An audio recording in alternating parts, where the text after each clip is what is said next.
Welcome to it, the very first Picture This podcast. Hi guys, it's the AntMan. I'm excited to sit down with Chase Rice, look through some of those photos and hear the stories behind them. But you know, for the first time since the song Cruise, Chase and Florida Georgia Line teamed up. Drinking beer, talking God. Have you checked it out yet? Sitting here, drinking beer, talking God, amen, amen. Drinking Beer, Talking God could be an anthem for 2021. If you haven't downloaded the song yet, I've got the link in the description here at the bottom of the video. You ready to get this thing started? Here we go. The Picture This podcast. Let's do it.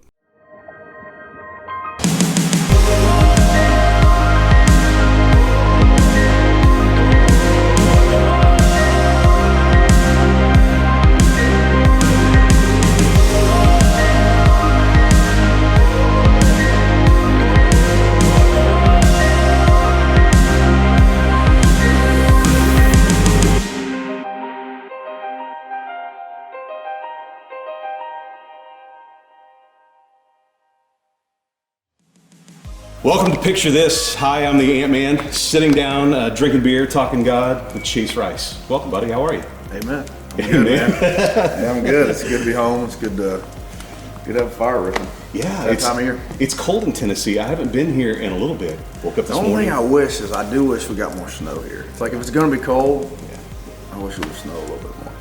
Now that you wish you're going to have more than you want, right? Oh, come on, bring it on. I got the bison out here. I need to get some good pictures of them with snow. We've got to get some shots of them too. We saw a couple of them racing each other this morning. Yeah, they do that in the mornings. I don't know why they do anything that they do.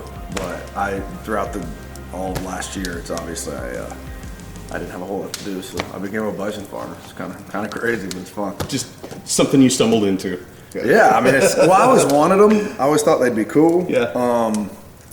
I never thought I'd actually do it, but I got all this land. I was like, man, I'm way deeper in than I thought I was. Yeah, sure. Now I'm like, I got another fence. I got a corral that you can get them in, and it's a lot more. I'm deeper in than I thought or planned on. But if you're gonna do it right, you might as well do it. If you're gonna do it, you might as well do it right. Well, on Picture This, what we do is we sit down, we go through some photos that you've given us, a couple of them that I found. Okay. Present to you as well, and just tell the story behind some photographs, some memorable photos from your past. I want to start with this one. It's not one that you submitted to me, okay. And you don't talk about it a whole lot. Okay. Survivor. What's this from? From Survivor. It's What from was Survivor. season? What was 2010? Is that right? 2010. It was Survivor Nicaragua. Okay. It was old people versus young people. That's when they stopped counting. That's how many they had by then, right? Yeah. I think they're on 40 now. It's crazy that we're season 21. I'm wearing the blue buff there. Yeah. It's So you were separated up by colors. Tribe Espada was that one. That was so I was yellow first. That was LaFleur, and the red was the other team. Okay. And then I got switched to the red team. I can't remember what the name of that was. And then once you're all together, the final group together was the blue team. Did you have more grub worms than you ever thought you would ever eat? I didn't eat anything, man. You didn't? It was way more brutal than I thought. And Jeff comes out and he even said off camera, he was like, man, this is one of the most brutal seasons I've ever had or seen for food. And we'd actually just figured out how to catch the fish. It was Jane, actually. I mean, I'm good at fly fishing. Sure. But back then, I didn't. She put out a line, and all of a sudden she starts catching fish like that. I was like, okay, well, this is how we're gonna do it. I'm good if I have the gear, but I didn't know back then how to do it without the gear. Yeah. She was awesome. She was a redneck lady from North Carolina, and as soon as the day we started catching fish, the flood came through and washed all the river out. So it was like nothing would go our way. It was pretty brutal. What would you do it again? No, I've been asked twice. Have you really? Okay. Yeah, and it's not because I think it's a cool show. I think it's a cool opportunity for me. But my biggest thing was I wanted the adventure. Yeah. And it gave me enough money to move to Nashville. And that's why I never talked about it really early on in my career, because I was like, I don't want to be that guy that went on TV and then tries to have a music career. That's exactly what happened. Yeah. But it wasn't because actually that hurt me a lot when I first moved to town, because then I was the guy from TV. Right. And I wanted it to be about the music and the song. Well, this is a really cool picture. You sent this one in. Who's this? It's Walker Mania. I got these names for that's my Walker nephew. Mania. This is a nickname. His name's Walker. Yeah, I got Dan Man, Eddie Bear, and Walker Mania. That was his first concert. That's my brother Casey's little boy. First baby at all for him. So it's my second nephew, along with my niece. But that was his first concert. Crashed out before the concert, clearly. Very crashed out, but he didn't seem to mind the noise. We had the earmuffs on him. Yeah. But it was a Garth Brooks sound check for our show that we did with him in Detroit last year. And did he stay awake for Garth? He was in and out. In and out. Yeah. I got some cool pictures of him though, like this, just kind of conked out with Garth in the background singing. It was Garth was my first concert, so for him to be able to, he won't remember that. No. But he'll have some cool pictures. Garth actually held him. My brother walks up, he's like, dude, would you mind if we get some pictures? You hold my nephew? And Garth was like, absolutely. Well, speaking of Garth, there he is. look at that. What was this about? That was on Entertainment Tonight. I come on and I'm just doing an interview. And the lady keeps talking about, she's like, are you, a special guest host? And I'm just like, I thought I was the guest host. Like, I didn't know what she was talking about. I genuinely was clueless. You kind of just play along when something like that happens during the guest show. Host, yeah, it's good to be here. And all of a sudden she said, you ready to meet him? And I was like, that's when I'm like, it's still in my mind. I thought I was the guest host. She said, why don't you turn to your right? And Garth was standing right there. Give a big old hug. And actually, during that interview was when he had the idea for me to do a show with him at Nissan Stadium in Nashville. Oh, yeah.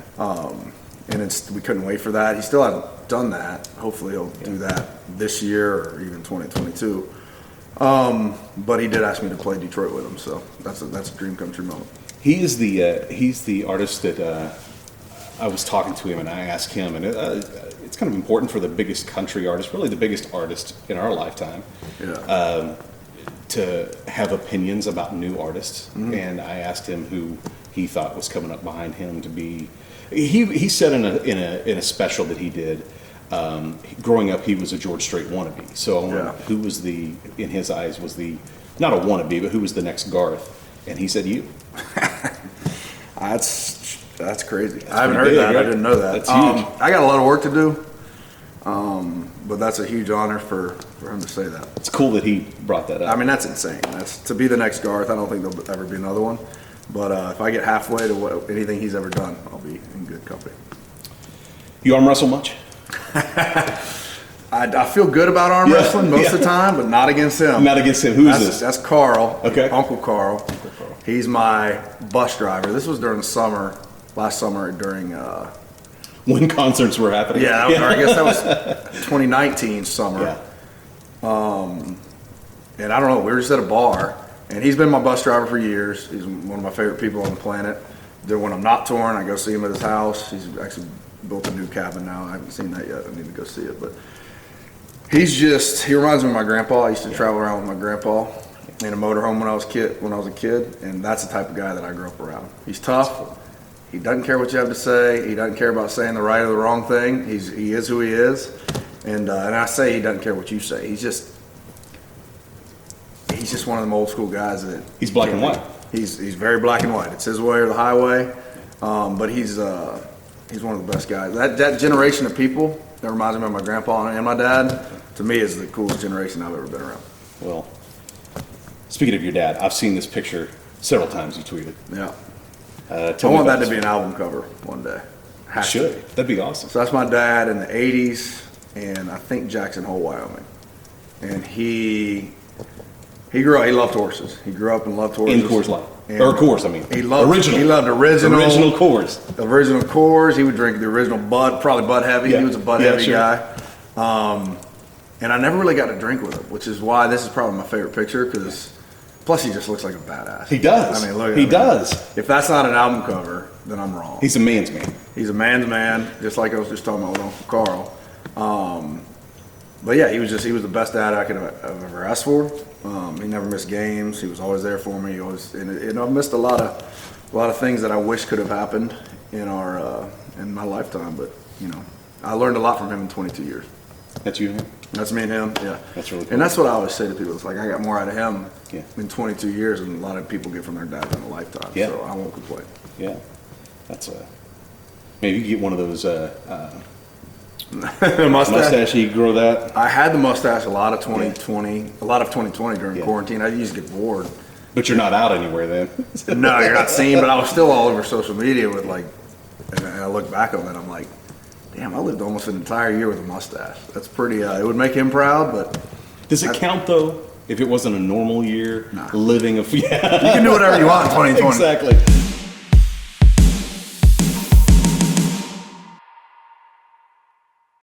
Our friend Jimmy Allen, man, he's been all over TV. He helped us ring in 2021 on Dick Clark's New Year's Rockin' Eve with Ryan Seacrest. He's always, I feel like he's always on the Today Show, hanging out with Kathy Lee and Hoda. I think they text all the time. This time he's teaming up with Brad Paisley for a brand new song called Freedom Was a Highway.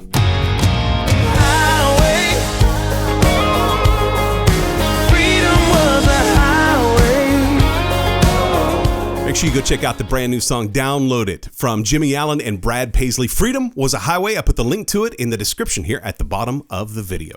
Speaking of 2021, how is your New Year's resolution going so far? Did you have one of those resolutions where you hope to lose weight, eat better, live a healthier lifestyle, and maybe you dumped that resolution before February even got here? I know that happens to a lot of us. We don't really do resolutions, we do disciplines. And one of our disciplines this year is to eat better and live a healthier lifestyle. And my wife introduced me to Zingular's 8-Day Jumpstart. I want you to check it out too. The difference here is, yes, it is a jumpstart. It helps cleanse your body of the toxins, but we're not doing it with stimulants. We're not doing it with those artificial things that you can't pronounce. No, we're doing it with real plants. It's all plant-based. It's totally safe and all natural. You should check it out at picturethispodcast.co/jumpstart. There's people texting about it right now. Picturethispodcast.co/jumpstart. You can check out the 8-Day Jumpstart right now. Now, if you're like me, you're not really sure what to eat when you start moving into a healthier lifestyle. I mean, it's really convenient to go through the drive-thru. It's not so convenient to know what to go shop for when you go grocery shopping. Well, that's why they have put up a keto-friendly, a low-carb, and just a healthier lifestyle shopping options. Now you know what to get when you go to the grocery store. Go check out the 8-Day Jumpstart right now. Picturethispodcast.co/jumpstart. Picturethispodcast.co/jumpstart and check it out today. What are you binging right now? You watching anything? Man, we've already made one trip through Yellowstone. Absolutely love that show. Well, we decided, let's just go binge it and watch it all again. And this time, I had my phone with me, and I would open up Shazam every time I heard a song that caught my attention. And one girl that I heard in the soundtrack to Yellowstone is a girl named Lainey Wilson. Things a Man Ought to Know. Have you heard this song yet? If you really love a woman, you don't let her go. Yeah, I know a few things a man ought to know. Oh man, she is so good, and if that song doesn't scream Beth Dutton, I don't know what does. Make sure you check out Lainey Wilson. She's got a brand new album coming out February 19th, Saying What I'm Thinking. I put the link to both the song and the album in the description below. Make sure you go check it out.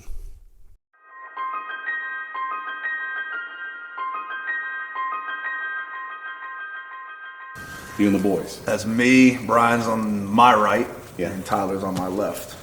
That was at Wild Wing Cafe in Asheville, North Carolina. Okay. Which Wild Wing Cafe, is it still around or did they close it? I don't know if that one's still there or not. No. A lot of artists played there. I mean, you Yeah. played, you guys have played there, Luke Holmes has played there. Yeah, I'm sure Luke did, being from the same Yeah. town. But that was like, man, we got into Wild Wing. Hell yeah, this is our opportunity. Yeah. Show them what we got. Yeah. And we can go over to the Orange Peel. So was Florida Georgia Line almost a trio? No. Never. We loved looking back on that picture. It's really cool because actually that guitar's in here somewhere. It's right over there. I love looking at that because we were in a Tahoe, two-door Tahoe, Brian's two-door Tahoe. We didn't know what the hell we were doing.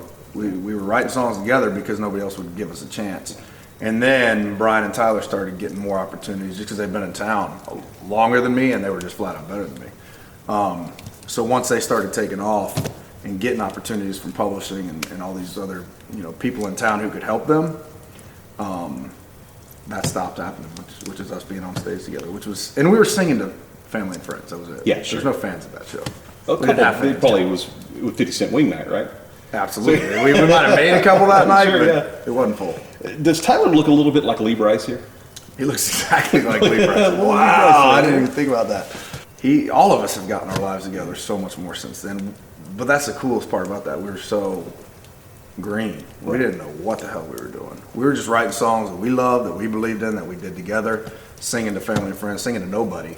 We did a tour, that might have been part of it. It's called the Best Damn Country Tour. Now we look back, we're like, no, it was the brokest damn country tour. 'Cause we didn't have any money. Was Cruise? Cruise had not happened yet. You in that picture. hadn't written it? No, on that tour though, we sang it for the first time, so we must have just written it. Oh, okay. And they sang it, and Jesse Rice, they brought Jesse Rice up, who was one of the other writers on it. And they sang it, it was Starkville, Mississippi, was the first time they ever sang that song live. Oh, wow. And it did not sound like what you hear today. Really? What No. was different about it? The feel? Just the vibe and everything. It hadn't been produced by Joey yet. Originally the lyric was, "Baby, you like a song, make me wanna roll my windows down." And obviously Tyler got in there and did his thing with it. And it's like, "Baby, you a song, what does that mean?" But that was Tyler. That's still Tyler. It's still him, he says whatever he wants and usually makes it work because he's just that good. When did the Yeah Baby drop? Was Yeah Baby. was that during all this? He's been doing that ever, since way back then. Yeah. But I guess it just takes time and doing it a lot to make it your thing. Yeah. And obviously in Drink a Beer Talking God, it's Yeah. like, yeah, So, baby. yeah. You got to get one of them in there. He dropped one of those in there. I'm still saying that Florida Georgia Line could have been a trio. Florida, Georgia, North Carolina line. Yeah. It just That'd doesn't been a have the long same- name, but yeah, it doesn't have the same ring to it. When I moved to town, they're why I moved to town. Brian's why I moved to town. He had the room available in the house that they lived in, and it was just kind of like, I don't have a job, I don't have any money. I had a little money from Survivor, Yeah. enough to move to town, but I was going to last less than a year on that money, and I had to get a job. Because on Survivor, you were a runner-up. You Right. still win something. Yeah, Being I a won runner-up. $100,000 after taxes, which is a lot of money. Yeah, sure. After taxes, I think it was 70 something. But when you're paying rent and you literally don't have any income, Yeah. $70,000 goes pretty quick. Really quickly. So I had a year before I needed to get a job, and I'd actually never had to get one living in Nashville, other than writing songs, because it was about a year later we wrote Cruise. All right, I'm going to bring this one up. This is not one that you submitted, but I thought it was just a These cool. are actually my favorite because I don't know what's coming. This is a cool picture. Oh yeah. Tell me about this. I think his name was Reggie Ball, the quarterback I was rushing down on. That was my first sack ever in college. This picture is your. That picture right there. First sack. I just I got ever a had. picture because it was you. I didn't know it was like it had some. That's cool. That it has a story. I had a sack and interception. That was a sack against Georgia Tech. Georgia Tech. And a sophomore year, that was like the back half of my season. That was my breakout game. Sack, interception, couple tackles. Did Roman Reigns play at Georgia Tech while you were there? I don't remember that name. Roman Reigns is I don't know what his real name. I can't remember what his real name is. But he's a WWE wrestler. I was gonna say, he sounds like a wrestler, probably. But He's played Georgia they had Tech. Calvin Johnson too. Okay. So my first pick was against Calvin. Okay. It was just an out route, and somebody tipped it, and I just grabbed it right on the sidelines. But that was the back half of my sophomore year, which was what kind of showed, okay, I could be a good player. Then going into my junior year was a whole nother level. Chuck Pagano came in, Butch Davis, and I knew I could play in the NFL after that season. And then the first game of the year got taken away with basically a career-ending ankle injury. Wow. Yeah. So, but this was my plan B. Yeah. Doing music. So it really wasn't at the time. Not I didn't- then, but it no, became. hell no. Yeah. I just learned to play guitar that year. Oh wow. Then the- in your extra time, you In learned my to play extra guitar? time because I wasn't with the team the year I got Yeah. hurt. And then coming back from injury, I'm trying to rehab. I was definitely not the same player. And then my dad dies. It's like two things back to back like that, and that's a life altering thing when you're 22 ever. Yeah. But when you're 22, it's really going to determine. That's a life changing thing. That changes everything from that point on. It's never the same. So. Was you come up with nicknames? Was your dad like that too? Was he always nicknaming people? Or was I don't know. He would definitely have nicknames for people. I asked that because my dad did. My dad did the same thing. He nicknamed all the grandkids with nicknames. Yeah, and my dad was just the best guy ever with kids. He just loved kids, and I think it was because he was a big kid himself. Yeah. So he didn't have to be a politician. He didn't have to bullshit. He was just kids were kids. Yeah. And they're as pure as they come, so he loved being around them. Like in my high school girlfriend even, we're 17 years old. We always called her Lil Al. She was a little girl, and her name was Alex. But when she come in, the biggest loudest booming voice. Big Al, how you doing? See, and she just thought it was hilarious because she's this tiny little girl and he's calling her Big Al. Big Al. Which you don't do. Like, you can't get away with that as a guy calling a girl big. He somehow had that thing about him. He got away with it. Yeah, I think there's something about that generation maybe too. Yeah. Because it wasn't the same as. No, You know? I'll say this: my dad used to. I would never ever suggest this ever. Would snap at the waitress because he needed more coffee. It wasn't a derogatory thing. Yeah. It was a generation thing. There's But he was definitely like, something. You just go and like, oh, that's coffee. And it wasn't offensive? If it was, they never said anything. Yeah. But I never was like, oh yeah, he snapped his fingers and she brought him coffee. That's how it's done. You know, I feel like they definitely had a thing where they could get away with Exactly, stuff. It yeah. still can to this day. And there was a relationship though too, not but Yeah. friendship. That's the key, Yeah. I think, is if you have that friendship or you have that aura about you that there's just something about you that's not offensive. Yeah. I don't have that about me. I was going to say, I don't think either one. Like if either one of us snapped at anybody, we're both kind of the black and white guys that speak our minds and Yeah. probably get in trouble for doing so sometimes. But I've gotten in trouble plenty of Plenty times. of times. Well, my thing is I'm a smart ass, and that doesn't come across well. Old men like that, my dad, grandpa, whatever, they can be smart asses. And I think it's because, we were talking earlier, I think it's because they're doing it in person. They're being that way. You see them. They don't have the Twitter. They don't have the Right. 100 and whatever characters to get their thoughts out. They just tell you to your face, and it comes across better that way. tell me about this picture. Who's this? That's worldwide. My production manager standing to my left. To my right is Cody Cannon. He used to be my video guy, and I worked with him for like 6-7 years. And to my far right is John Lassard. We call him Boston John. He's my tour manager. That was our first tour ever. It's in the background, Europe. Okay. I don't know if, I think that might be Scotland or Ireland. Okay. But I love that picture because it's our first, me and John, especially the guy on the far left looking at the picture. This guy right here. Yep. Yeah. We started singing to 25 people in Myrtle Beach, South Carolina. When you say we, he Me played, and him. Like played he drove the band? car. Oh, okay. No, he's a tour manager. Okay. And then worldwide, the guy that's to my left Okay. is, as I'm standing, is the second guy I ever hired. So we went from these guys in a van to a Sprinter van to now all of a sudden that's our first tour that we ever had over in Europe. Dang. Speaking of order, That was our Manchester. same trip, probably. That might have been a different trip. do you like actually. them because of the Carolina Blue? Is it? No, I like them because that was the first game that they had me at. Oh, very cool. And I didn't know anything about European soccer, Yeah. Premier League. But I see you root for them a lot now. Now I'm obsessed. Yeah. So I went to that game. I was like, I got to find a favorite player. Leroy Sané. Leroy sounds like farmer from the South. That's right. Turns out he's not. He's a guy from Germany. Okay. Now he's not on Man City. He's at Bayern Munich. But I just think the way they treated me and the way that the soccer culture is over there, and then after that, we're just ripping pints at the pub, talking with these guys. And, what do you know about Manchester City? And I don't even know what accent that was, but they're just giving a shit. It was at a the drunk pub. accent. Yeah, That's what it was, yeah. Probably what I started. I get that accent going when I'm over there. Is that right? Yeah.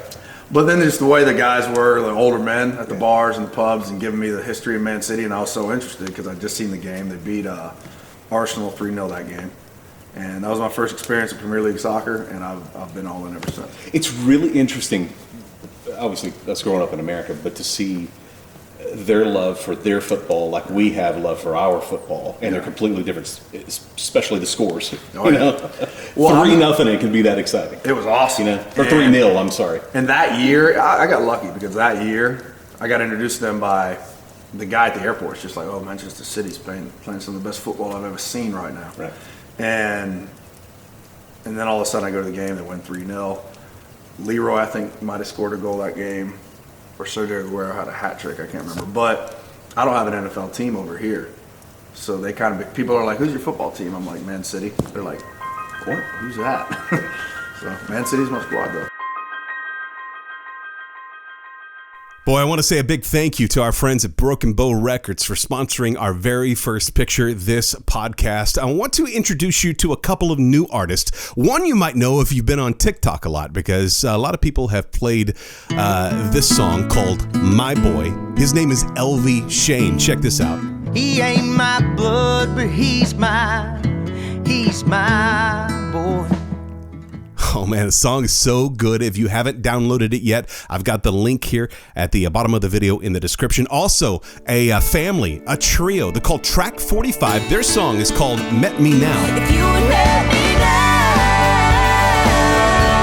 if you would let me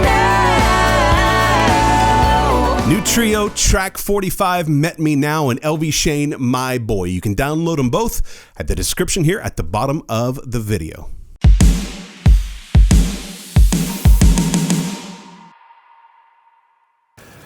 That's a crazy important picture. So I'm gonna go from like left to right as you're looking at it. That's Jeremy, Jordan, and then Tim in the Reebok shirt, Ed, and then Sully. So this was a program me and those 6 guys went through, or there's another six guys. It's called Operation Restored Warrior. And we spent 5 days just diving into, as a group, but also individually with another guy, just diving into who we are as men. And that's a Jesus-based program. That's the reason I like, people talk about my spirituality in songs. It's like, it's not because I'm this good dude, this character that does everything right. It's because I'm fucked up. That's why I love the program that I went through with these guys, because it introduced me to Jesus in a way that I'd never seen before, in a way that made me know that I need him more than I ever have before in my life. And when was this? That was summer of 2017. That's awesome. I still have a text thread going with all 5 of those Do guys. you really? Yeah. So we stay in contact because it's accountability. Yeah, of course.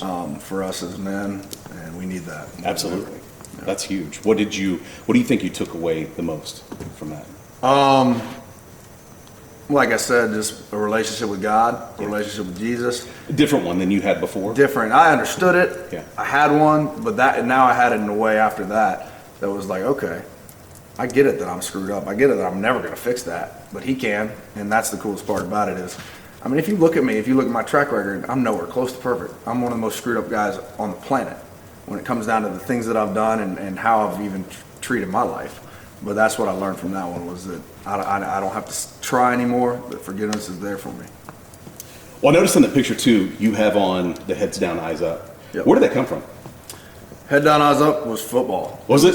Yeah, you got it on the back of this hat. Oh, that's cool. Yeah. It was literally, And your buffalo on the front. and yeah, my bison. Racing I'm a gear. bison Or bison farmer now. I gear. gotta gotta embrace that.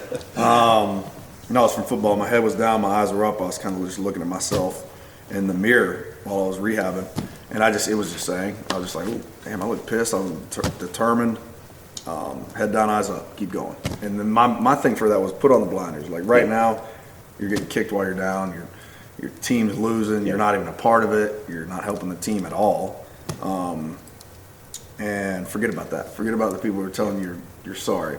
Forget about the people when you're having success that are telling you you're great. Forget about all that, and then know the goal, but forget about the goal, man. It's each step. For me, if I want to play arenas as an artist, whatever your goal is, stadiums, for any artist, it's not about thinking about playing an arena. For me, it's about writing the songs, producing the songs the best way, singing the songs the best way, touring on the songs, all those small steps that lead to the goal. Eventually, if you do those right, then it takes care of itself.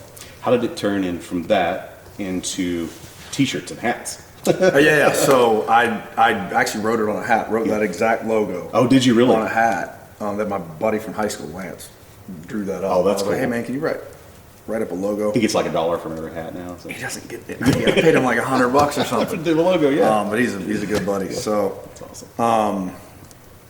but yeah, I just wrote it on a hat in Sharpie, and I can actually show you the hat. It's in my closet. And I think I was in Indianapolis when I did it. When I wrote it on the hat, and then 2 or 3 guys after, I'd go to meet and greets, or I'd go to the merch stand. Yeah. Because hey guys, Go up there, get to hang meet out with you, you, exactly. hang out with Yeah. the 16 people that showed up, and 2 or 3 of the guys were, hey man, what's that hat, man? Where can I get one of those? I was like, okay, I'm not making any money right now. This might be a way for This me to could be make it. money. Yeah. So I went to Lids and got 20 or 30 made. In the first show I did, I think it was with Billy Currington. Which are like $40 a hat when you buy them at Lids like that. too. Yeah, I didn't make no money off them, but it gave me the idea. Like the first show I did, I sold out of the hats Oh, that's right away. awesome. So it's not just a cool logo; it's a cool hat, cool logo on a T-shirt. Yeah. It's more of a mindset. And now we actually have the Head Down Eyes Up Foundation, Oh, that's which we haven't fully figured out yet where that money's going to go. But for me, it's going to be something with kids. We're going to raise money, and portions of the of the proceeds that we buy from the store, that people buy from the hats, the shirts, whatever we end up getting into, will go to some form of helping kids out because any underprivileged kid, I think, deserves a fair shot. Go from that conversation into seeing. Now let's take you two guys out of this picture for a second. We'll talk about God's beauty for a second. Look at that picture though. So that's the thing is, like, when I moved to Nashville, you get all depressed. You start, I was having crazy success. Right, Set, Roll, Cruise, right. Gonna Want It Tonight was a big hit. Sure. And I wasn't doing any of that. I wasn't hunting. I was just drinking all the time with buddies, going to bars. And then the last, probably 2013 on, was when I tried to start getting out of that. That's when hunting came back into my life. That's when God came back into my life. And that's when, that's me and my brother hunting in Montana. First time we ever elk hunted. I think the next day he killed his first bull. And it was on my birthday, September 19th. And I got to watch it. The bull's coming in. I'm like, yeah, it's my birthday. I'm going to kill a bull. This is going to be the most epic thing ever. And then it just stops. Literally, I'm about to draw back, and it stops and goes around the other side of the tree, which is where he was waiting. It's like, this isn't the way it's supposed to go. I'm supposed to be the one killing. It's my birthday. And turns out that was actually the best birthday present that I've ever had probably in my life, was watching him kill his first bull. Dude, how many brothers do you have? I have 2 older brothers. That's Casey, and then the oldest brother's Chad. He's awesome. Walker's dad. Okay. Yeah. Back to the baby at the very beginning. The gar show. What do you call him? Walker Mania. Walker Mania. I don't know where it comes from. It just comes out. Wow. You big wrestling fans, right? Yeah, I was a huge WWE. There he is. Yeah. Walker Mania. He's walking now. I got a video this morning. He's trying. He's falling. But he this morning he started walking away from the table, and then he didn't commit. Starts getting a scared look in his face. Tries to go back to the table. Face plants right at the edge of the table. Oh no! Like, if you did it as an adult, you'd have a gash and you'd be in the hospital. Yeah, he's fine. He's good. 2020's done. Mm-hmm. Here we are in 2021. It's starting to feel like a little different than it was, but still some reminiscent of a crazy year last year. Yeah. A year that I guess it hasn't been a full year. Yeah. When did we log down? Sometime in March, something like that? Yeah, March, so we're 11 months in. Yeah. You had a couple of things in there where you feel you're being yourself. Yeah. And it's led to misunderstandings. Yeah. What do you, if you had any of that to go back and redo, would you just explain differently? Would you do it differently? Would you do anything of it differently? I mean, because that's what I love. Yeah. I think that's what your fans love about you, is that you're you. Yeah. You're not a caricature of this artist that we just kind of get to see a little piece of that. If I didn't learn from it, then I would do a lot of stuff differently. And when I'm talking about a lot of stuff, I'm talking about tweeting things, expressing how I felt about COVID and all this stuff, which is all sensitive topics. If I didn't learn anything, I would change it. But since I learned so much from it, I wouldn't change anything. What do you think you took, especially, I think you were the first person who played a concert that talked about it, and then even inside the community, which, I mean, I'm not in radio anymore, but we feel like we're still, a little part of the community, the country's community. 100%. But to feel it inside the family felt different than it has on anything else, because we stick together. Yeah. And I felt like that may have been the first time in all of this that I didn't feel like the whole family was together. Yeah, I certainly didn't. Yeah. My biggest thing with anything that happened outside of what I said was, if you want to talk, just talk to me. Right. I'm a reasonable guy. With anything, the way I deal with stuff is, if I got a problem with you, I'm going to let you know, and let's talk about it. Let's figure it out. And it hadn't always been this way for me, but now that's where I am. Like, if I have a problem, let's talk about it and figure it out. If we can't come to a conclusion, we'll go our separate ways and we disagree. That's fine. Yeah. But most of the time, if you talk face to face or on the phone or whatever, you're going to get to the bottom of something. As far as me and what I learned from it all, from the show, it's like, I wasn't trying to be malicious. I wasn't trying to cause problems. I was literally just trying to pay my band. That's why I did the show at Brushy Mountain. It was that simple. And not to mention, I was the first one to do it. We learned a lot from that show. We did a lot of safe shows after that. So it's not that big of a deal. It's part of life that you make mistakes, learn from them and move on. And the only mistake we made from that show was, honestly, me just posting about it. Yeah. I'll be honest, because at the timing. And the timing of it. We didn't know what was going on with COVID. Nobody really did. And the biggest thing is, for me, it was my job to show up and play to people. And that was what my job was. I was paid to go do a concert. The way those people want to view concerts back then was, I don't know what's going to happen here. Are they going to be up front? Are they going to be spread apart? Right. They could seat 10,000. I think there was only 900 people there. But I think what we learned from that show is, all right, let's give people the opportunity to see a show how they want. If they want to crowd around, if they want to be up front, if they want to be around other people, that's their risk, and it should be their right as an American, because that's not what we're about. Is about freedom and being able to make our own choices. Give them that right, but also give people the ability to spread apart. And we learned that from that show. Give people the ability to spread apart and feel safe if they don't want to be around a lot of people. There's a lot of different views of it, so let's give the people the options that they prefer. And the biggest thing, like I said, is I wasn't trying to do anything wrong throughout the whole year, whether it was Twitter trying to and get by all with that. something. I wasn't trying to get away with exactly. things. I was just trying to set it up to where I could play music, I could pay my band and crew, because if they can't work, they literally can't pay their bills. And they're not asking for a handout. Nobody in my crew wants money from the government. Keep your money. We want to go play and we want to earn it the hard way. And we were bashed for doing that, which is okay. You know, people, last year I think you saw the best and the worst of a lot of people. And certainly, like I said, my biggest thing is I wouldn't change any of it because I learned so much from it. And it shifted me into the man that I am this year, which is still a guy that's learning a lot and figuring life out as I go. But I learned a lot from 2020. Dude, thanks for taking us through some of these photos today. That was a lot of fun.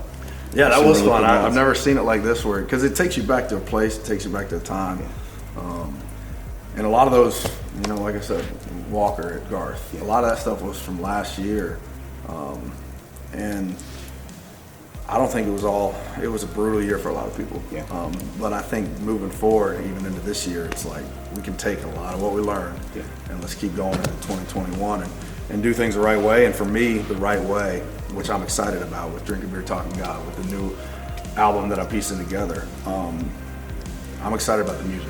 That's where I learned most last year, was what I do best is write songs and sing them. And that's why I moved to Nashville. That's why I love what I do. I love touring, I love writing songs, I love recording, I love producing. If it's about anything else, social media, if it's about arguing with fans, if it's about anything other than the music, then I'm doing it wrong. And that's where my focus, and that's the biggest thing I learned from 2020, was it has to be about the music. Because if it's not about the music, then I'm selling myself short.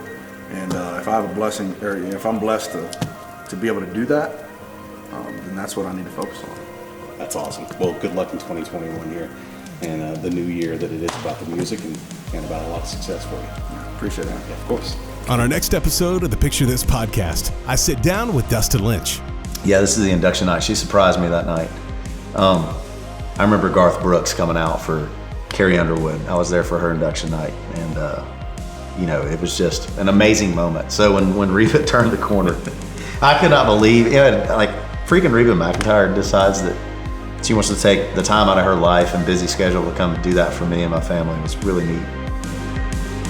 Thanks so much for checking out the Picture This podcast. Be sure to like this video, subscribe, and hit the notifications bell so you'll be sure to know when we release a new episode. They come out each Tuesday night at 6 o'clock Central. Want to be the first to hear who will join us next?